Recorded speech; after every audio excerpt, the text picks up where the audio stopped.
we're parked here in front of the diesel shop. When we come back around, they'll let you guys.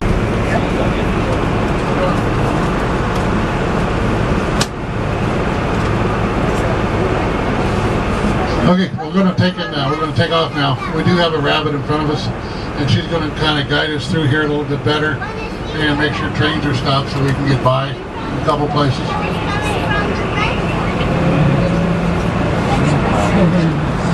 This first building off to your left here, you'll see is a water treatment plant where they treat the water coming out of the diesel shop.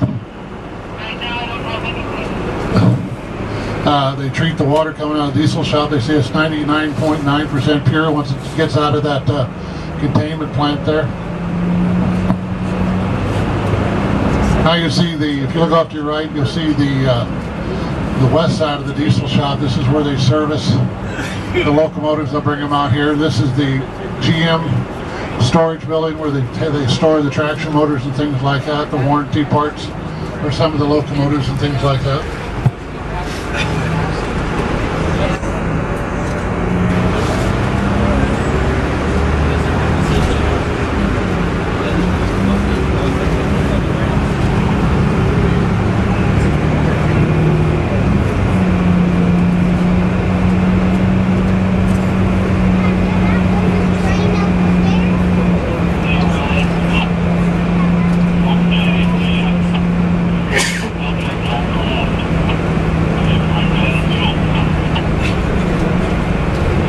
If you look off to your right ahead of the bus up here, you'll see the hump itself. They're not humping at this time, but if you would, you'd see the cars coming up from the west. The trains come in from the west end of town. They come into a receiving track. There's 9 of them, and they shove up over the hill. And up there on top of the hill, there's a computer that can generate through the air pressure, the barometer, how much moisture's in the air, and it can tell how much the car weighs, how much. On each one of those, there's a set of master retarders right almost to the crest of the hill, secondary retarders on the bottom down here. It weighs the car, and it'll tell the car how much pressure they need to apply to the wheels on the car to make it roll down, as if they have to put it in the center of the track or at the east end. Then the crews on the east end of the trims, they pull them off on the east end, and they go straight out. So basically the east yards, they're just one long straight line. It comes in from the west, they shove over the hill, they go in the bowl, they pull them out, and they go right on east out of town.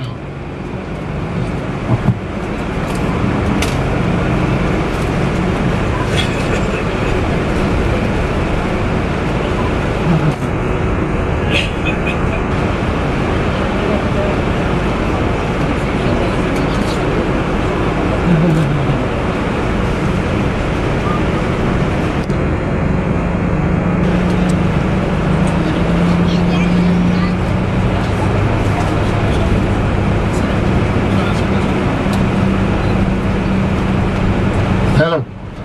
Good.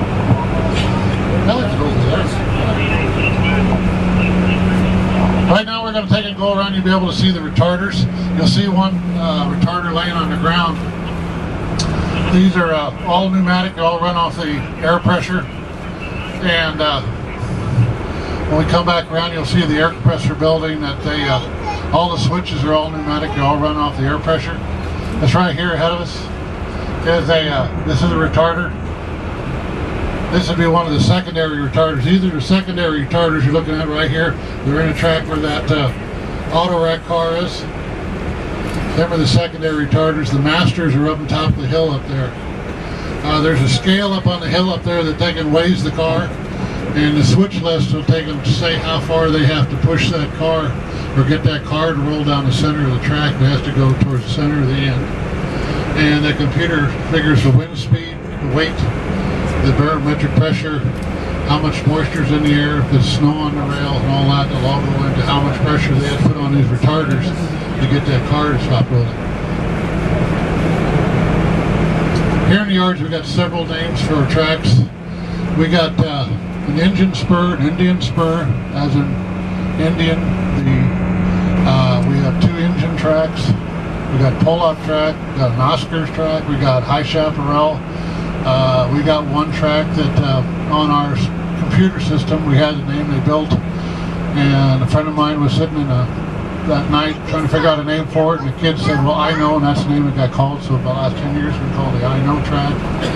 So this is, like I said, this is the east hump right now, and this is basically going to be updated here in the next few months with the newest electronics and a little bit different pneumatic type things on the switches and things like that to basically cover it through the next 20 or 30 years.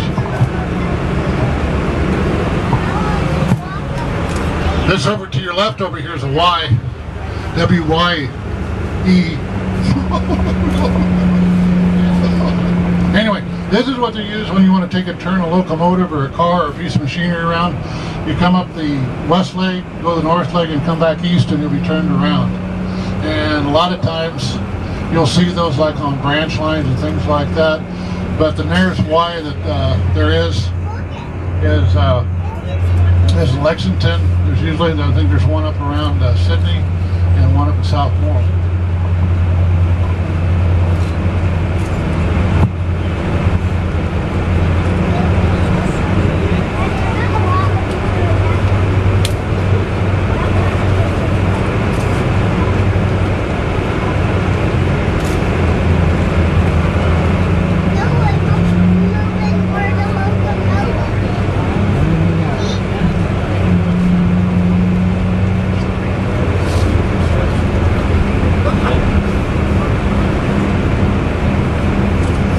Off to your left. Anyway, left, you'll see this is the newest state-of-the-art. That's the main line, and that's the newest state-of-the-art concrete ties with elastic galvanized clips, wider roadbed, deeper ballast section. Basically, it'll last, they say, twice as long as with the old wood structure. They just got done redoing all this about a year and a half ago. They put all concrete through town. I have one portion of the track just ahead of us up here. I got right at about a mile left of old wood ties now on the main line.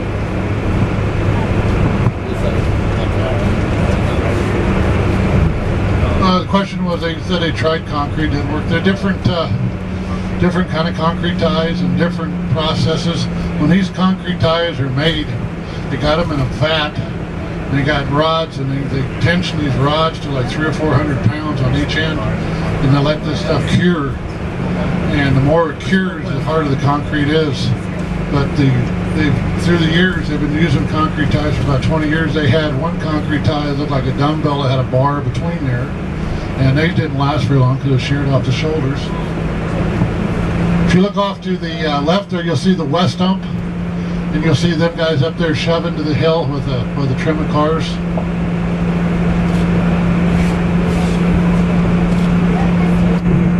The west hump now is a little bit different. The east hump, the west hump is basically kind of it's a staggered where they come in receiving, and they pull off to the west, then they shove east again over the hill, roll down in the bowl. Then they take it and they pull off to the east and they shove it in the forwarding yards, and they take them west to Wyoming or wherever, western destinations.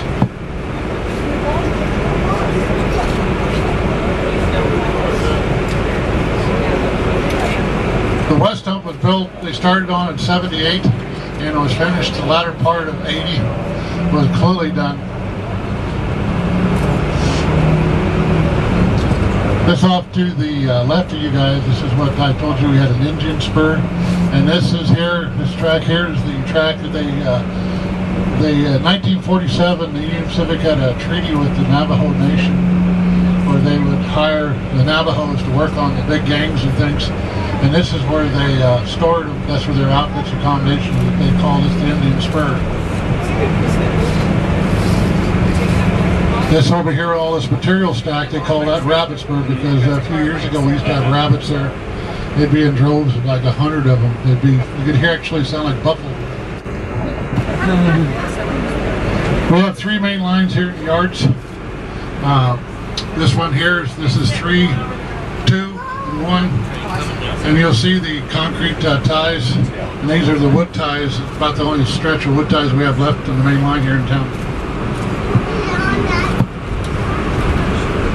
Speed through town is 35, unless the track structure will not allow it, and it'll be 10. But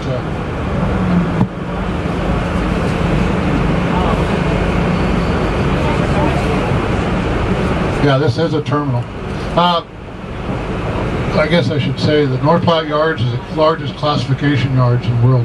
A lot of people can go like to their towns and stuff and see yards, but a yard is a series of tracks designated by timetable for switching and movement of trains. And North Platte classifies trains as in designations. So like you have a bunch of trains that are going south to say Kansas City or Florida or something like that, they'll basically block them together so they'll be most efficient. If they won't have cars that are going to Minneapolis, it would be with a car that's going to St. Louis. Everything would be going to its own destination, south or north. This is the motor car shop where they work on the maintenance way equipment.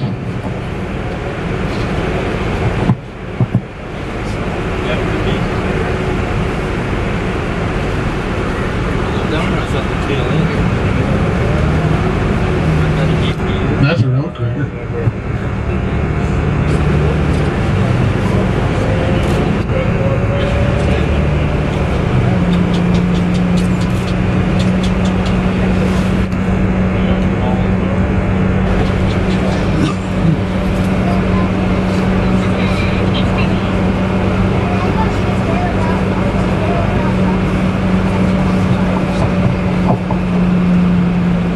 This is right off to your left here. This is the old freight house.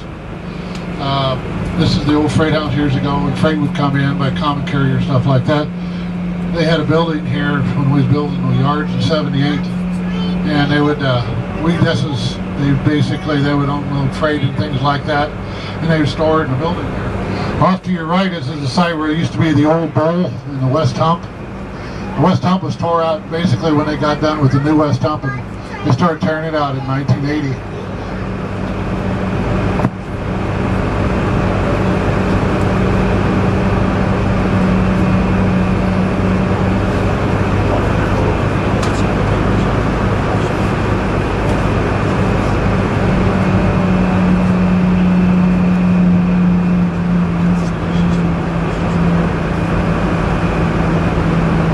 If you look off to your left over here, this track over here where these intermodal cars are at, if you ever watched the History Channel, like I mentioned earlier about the History Channel, this is where they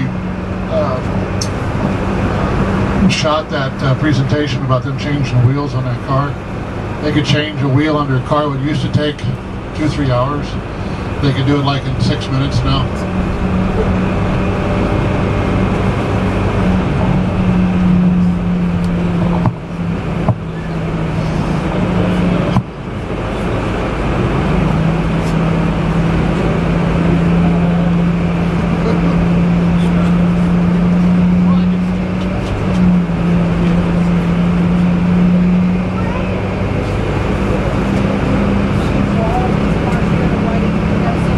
Yeah, these here are, they'll be, a lot of times they bring them intermodals, and what they'll do is they'll just take a new power onto the locomotives, put a new rear end device on it, check the air brakes and everything else, make sure they'll just kick it out of town. These two tracks here, they usually keep those for trains and they don't take them apart, they just keep them as unitized trains.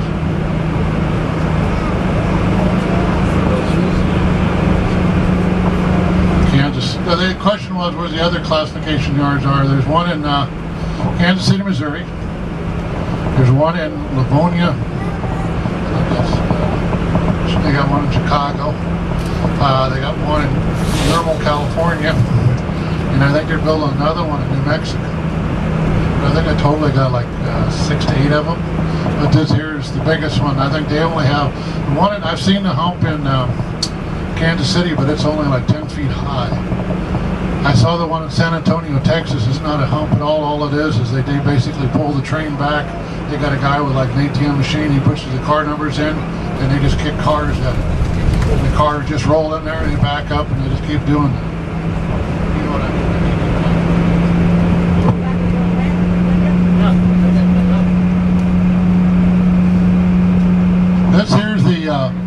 heavy rib car department here, and this is where they do the heavy repairs, like if they got a drawbar or a whole draft section pulled out under the car, they got to take it. Usually they don't change wheels here so much, but they'll change the bolster out under there where the car, the truck sits out under the pin goes in.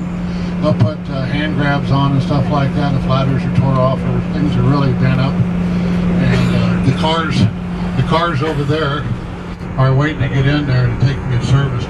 If they're bad ordered if the ladders are bent or if there's something on their draft device is bent or not, the FRA mandates different things in what they're supposed to be maintained to. And if they ain't, the carmans go for any of their inspections, they'll set them off over here. And usually the ones on the east end are the cars that have been repaired.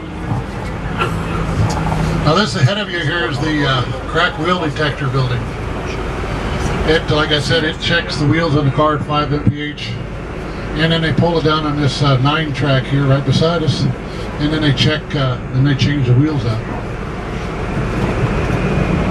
Off to your right over here is the van yards.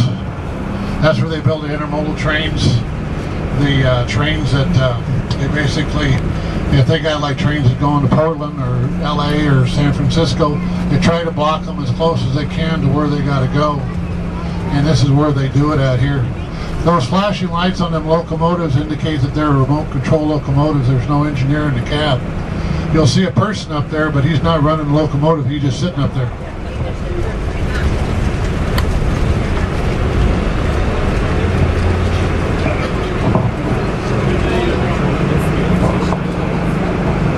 They'll pump some of them, not very much. They don't hardly do that anymore. Usually they come in, they stay together, and they're gone.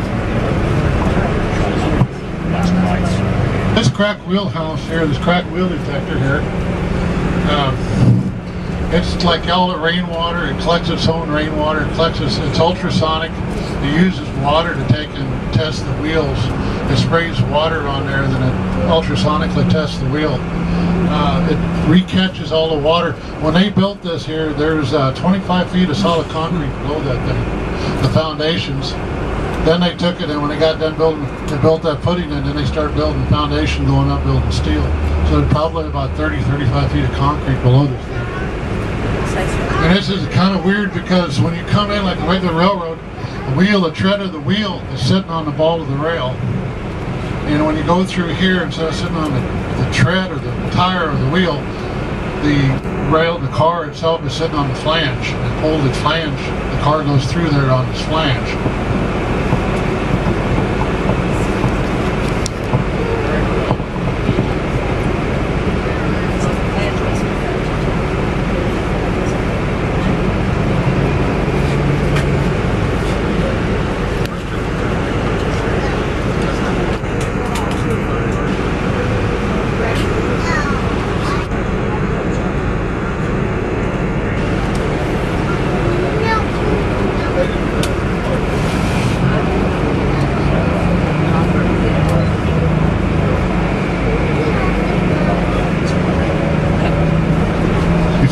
Over here to the far north, you'll see a couple on the side of that grass there. Them are the belts. That's where they bring the unitized coal trains into town. When we get over to the PLO, the Power Lead Overpass, I'll show you where the trains go. They'll keep them trains together, and then they take and check all the air hoses and stuff. But that's where they bring them into town. Now these first two right here, right on the side of this weeds here and stuff, this is the pullback where they pull the cars out of the bowl, and then they take it and they shove back, and then they build their trains that way, then they shove into the forwarding yard. This right here is the west receiving, by the way.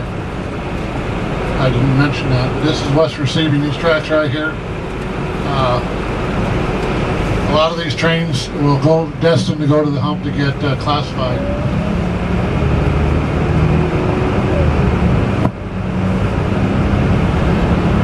Here about 2 years ago, we put all new switches on the west end, or the east end here. We rebuilt the whole lead, so that these are all new switches, probably less than a year old. All this all been retied, and new switches with new pneumatic switch machines with all new rail.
east from north to south.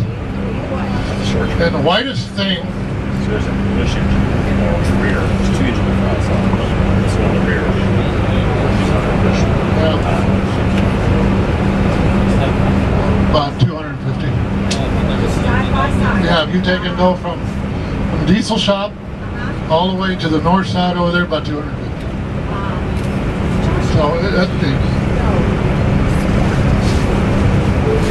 We're going to be going by a track up here, and I usually start off this tour but by telling this stupid joke. I've told it for the last, I've done this for 5 years now. I've been on the railroad now for a little while, and anyway, the old timers used to tell me when I was a kid, he said, today you're going to see cheerleaders. Cool. Anyway, years ago, they would take and they would bring the mail trains, and they would tack on 6 cars of hogs on the front of the mail trains, and they used to put them on the front end because they figured if they would derail, the front end of the train would get over the problem area. But anyway, when they went by, they always used to scream saying, this is the Cheyenne cheerleaders. And well, I got roped into telling the story to a VP from Omaha, and I was kind of nervous about it and everything, and the guys that when I hired on the road, they called them the Denver.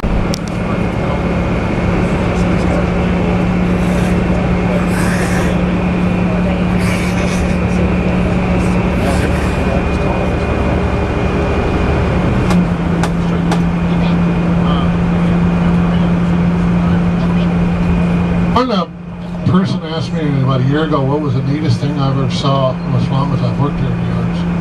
And we would rebuild the new coals. We'll be going over the overpass here, and I'll tell you about it. But the Barnum and Bailey circus train.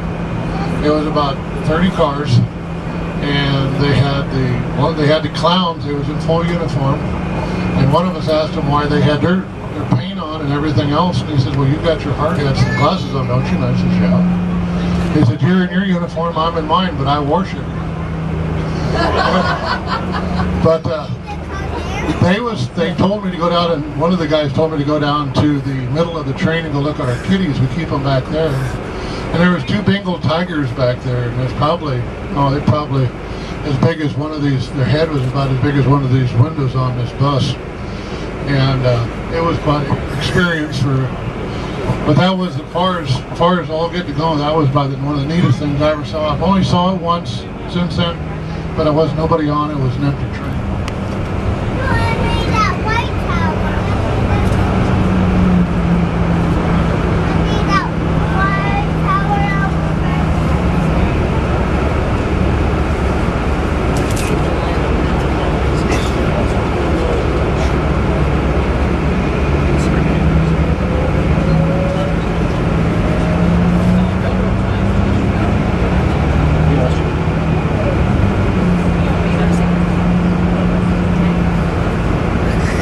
Material pile.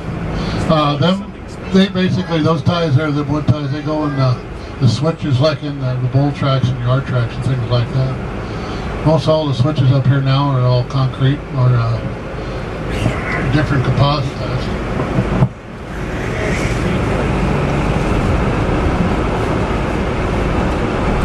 When we or they or whoever, we built the bowl track, we'd build, say, a quarter mile a day, and it would take us, I think about a tune of like 3 weeks to get a mile long track done. When they built this track here, they built one track, 1 mile, 5,280 feet in less than 7.5 hours, and had it ballasted and raised, and that's everything ready to run train on it. With less men than I had when we were building it back in the 70s.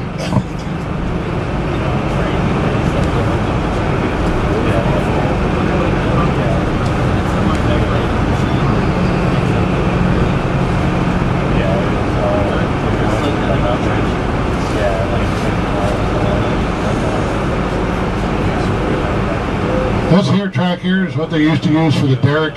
When we had the derrick parked here years ago, we used to have a big bicyclist crane here. There's a big 50-ton diesel-fired crane. It used to be a steam crane back in the 70s, but this was the west escape. But if they couldn't get out that east end, they would come out here with the whole derrick train. And the derrick usually had the derrick, They had like a switch of each flavor on there, left or right, or what size or whatever. Usually had 10 cars of panels, 10 cars of ballast. Usually had material, a boxcar full of spikes or anchors and things like that. And now they store it. Now it's on the north side of the yard now.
Anyway, this is a balloon track, you might call it. A balloon track is it's considered basically you use a balloon to turn from one side of the yard to another. It's just one continuous big loop. And this, what we're going over now, is the Y.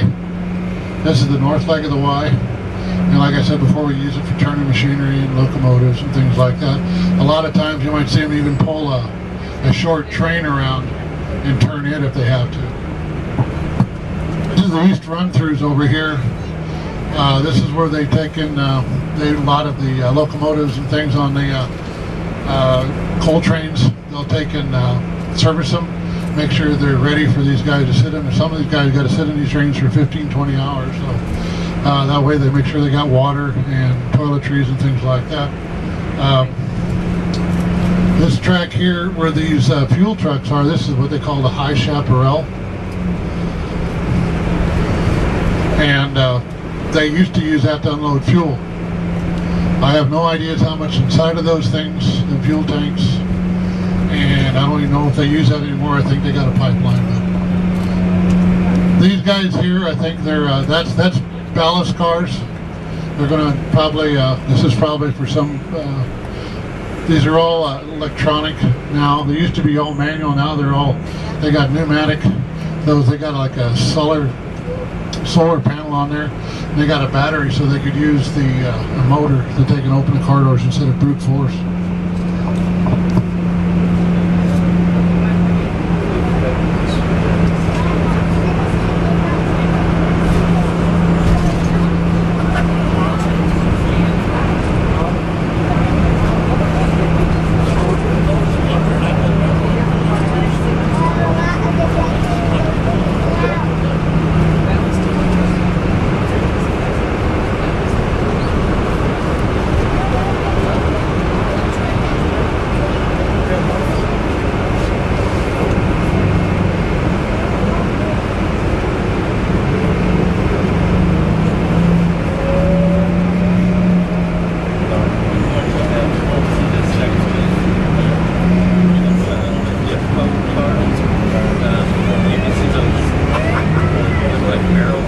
We're going over the overpass now. This is the diesel overpass, and the reason this is, if you wouldn't have this overpass and they try to get power from one side of the yard to the other, it would be a madhouse. It would be congested all the time. They use it to take and bring power from the west side. Trains coming into town, they take it to the shop to get service if they need to. A lot of times they'll use this just to take and if they're taking power from the shop back. Over to the west side over there. In the center of the diesel overpass, you'll see a little white sign there right by the UP logo. And I guess the story goes 1978 when they built the thing, 78, 79. What was then the general manager of the Union Pacific, Bill Wimmer, told his buddy who the guy was building this was Tom Belka. He went to Norway, and I guess they taken over there. They have where locomotives and stuff, where they have the sheep that cross over the tracks. They got like little jumps over there so they can go over so they don't get hit. So he told them about this. They was building this thing here. Anyway, that sign says where the sheep cross in North Platte, Nebraska.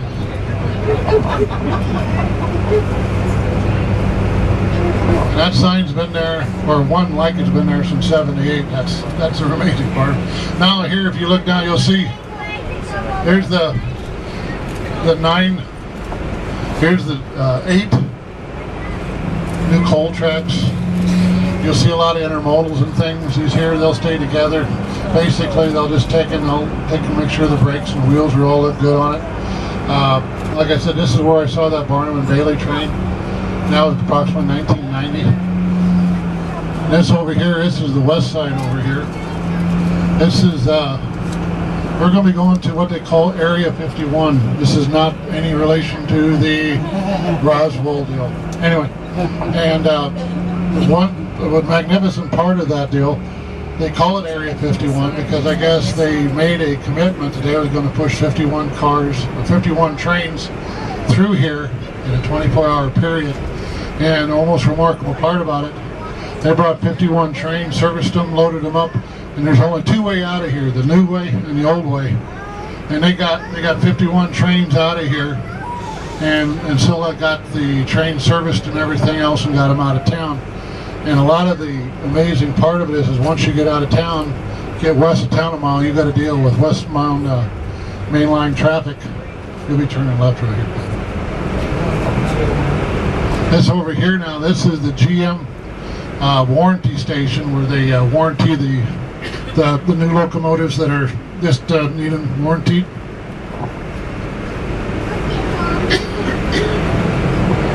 And if you look off to the east of that, you'll see a gantry there. That's a sand gantry. That's what they use for traction. The sand goes on the rail, and that's what they use to get traction on the rail. In the old days, the steam engines, they didn't have sanders on there at first, and the wheels would generate heat, and they would get what they call wheel burns. I got some pictures. You can see, you can even get them on Google where they wheel burned halfway almost to the base of the rail, probably about 5 to 6 inches. This is the westbound fueling rack.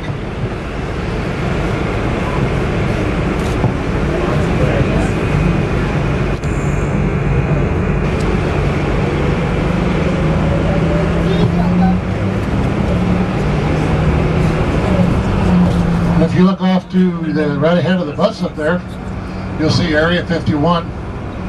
Like I said, if you look off all to the east of that Area 51, there's about 25 tracks, and they had to fill them tracks twice to get 51 trains out of there in a 24-hour period, which I think was really good because basically just the congestion of the other trains on the track too. They still got them through there. I think now they run, I think on a normal basis, I think it's right at tune of about 20.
We had a little, looked like a little Yorkie down there, and we tried to feed it.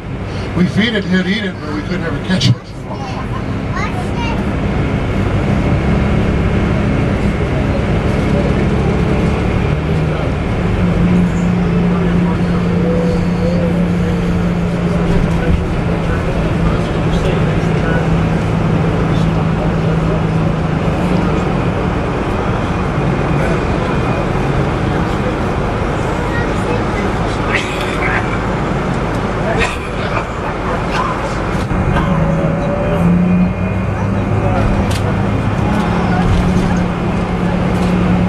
Right here, you'll see another view of the east run-throughs.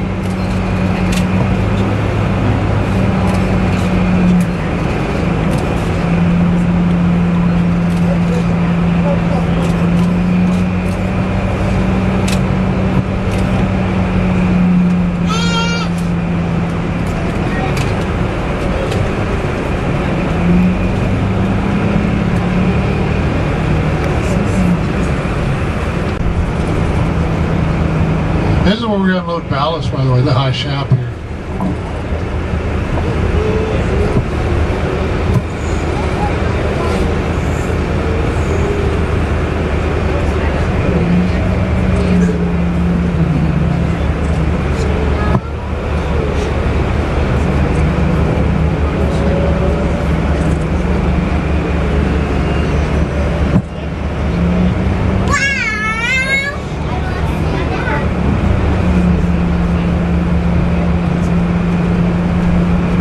Well, another big thing that Union Pacific just started introducing here now, we're going to start getting the oil trains, or the cracked oil, the crude oil trains be coming through here. It'll be 2 or 3 a month, and that's another thing that the Union Pacific just acquired for revenue. They're taking that from, I guess it's from Wyoming, no, from the east, and they're taking them up to Bill, Wyoming, I guess it is.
Question is if activity is slower. No, this is just they used to call this California Monday.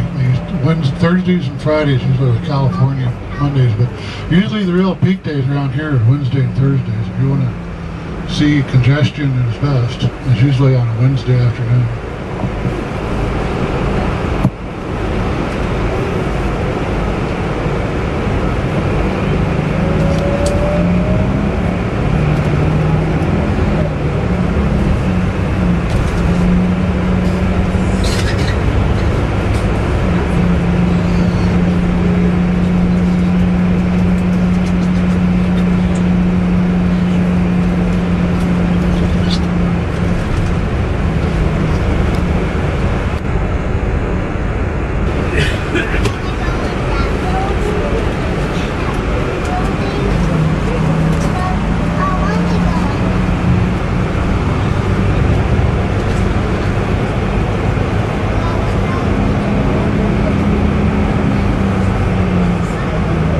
Anyway, you'll take another look at here. This is the balloon track. We're going over here. You can see this makes a great big loop, and it turns and basically goes around to the main line over there. They don't turn the locomotive. It basically just put you in the same proximity to the same track.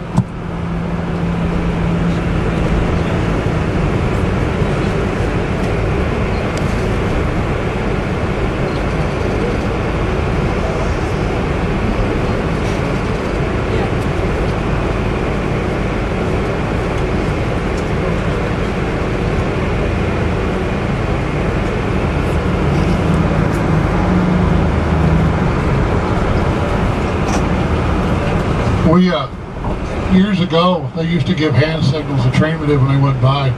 And I had a section that was out here at Sutherland, and the guy went by and he put his thumbs in his ears and wiggled his fingers. And that used to mean cows on the right of way. We looked up and down that right of way for about 3 hours looking for the cows. And we finally saw this guy later, it would have been 3 or 4 years later, and he said, "Hey," he said, "you see me wave at you guys?" And he said, "He was waving?" He said, "Yeah." So I thought it was cows. They used to take and circle your ears, say the dispatcher wants you. A lot of people do. Back before they had radios in the trucks, which was a little ways ago, but everybody now got radios and computers and cell phones and a whole bunch of junk anymore. But this is where it used to be. They used to run the locomotives through there in Worsham, where that black tank was, and it got now with everything the way it is, they hand wash them. I'll take them over here, the north side of the diesel shop. They got a wash house there, and they'll hand wash all the locomotives. They wash locomotives when anytime there's grease or oil on the platform where they may slip, or the glazing, as they call it, gets where they can't see out of it. They'll hand wash it. I took a truck in there one time and put it in that wash house there, and I was going to take it and wash the truck, and when it went in yellow, it came out white.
stop here, and anybody that wants off can get off, and the next bus will pick them up. And if there's anybody here, like some people will stay here, they've got a ride.